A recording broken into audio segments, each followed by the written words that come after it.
एक जगह जो है ऐसे कथा चल रही थी, बहुत बढ़िया कथा चलती है, बड़ा सुंदर। काशी के बड़े विद्वान आते हैं, पंडित धुरंधर भागवत के वक्ता, और कथा किए जा रहे हैं। भावावेश में कथा करते हैं, आंखें बंद करके आंखों से आंसू बह रहे हैं। बड़ी मधुर कथा, हजारों श्रोता बैठकर सुन रहे हैं आप लोगों की तरह, और हंस भी रहे हैं, सिर भी हिला रहे हैं। तो कथावाचक महोदय बड़े प्रसन्न हो रहे हैं कि उनको जो है समझ में आ रहा है कथा।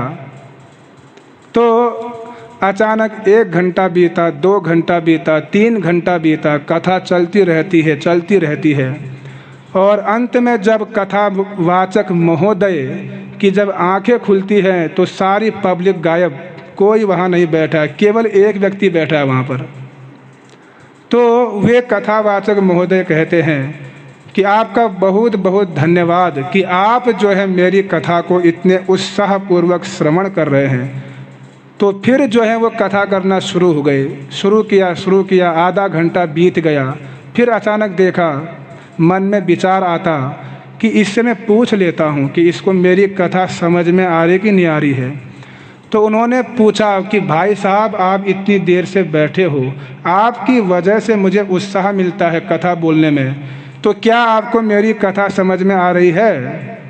तो वो श्रोता कहता है कि स्वामी जी, महाराज जी, आप जिस कंबल के ऊपर बैठे हो वो कंबल मेरा है, वो तो आप कब उठोगे और कब मैं उसको ले जाऊंगा, इसीलिए बैठा हूँ। तो ऐसे श्रोता नहीं बनना है। आ रहा समझ में कि वक्ता को धोखे में मत डालिए। अगर समझ में नहीं आता है तो आप लोग बता सकते हैं, मैं धोखे में नहीं रहना चाहता हूँ। अगर हम आए हैं तो जितने भी हम कथा करेंगे शुद्ध रूप में करेंगे। इसीलिए हमारा उद्देश्य यह नहीं कि कथा बाँच कर निकल गए, ऐसा नहीं है। आप जितना भी सुन रहे हो, हम चाहते हैं कि आप उन विचारों को सुनिए।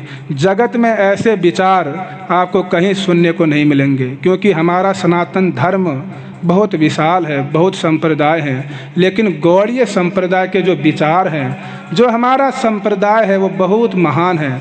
उन विचारों को हम आपके समक्ष बहुत ही सरल भाषा में समझाने का प्रयास कर रहे हैं। इसीलिए बड़ी गंभीरता से जो है इन विचारों को ग्रहण करने का प्रयास कीजिए, तभी जो है हमारा यहाँ पर बोलना भी सार्थक होगा।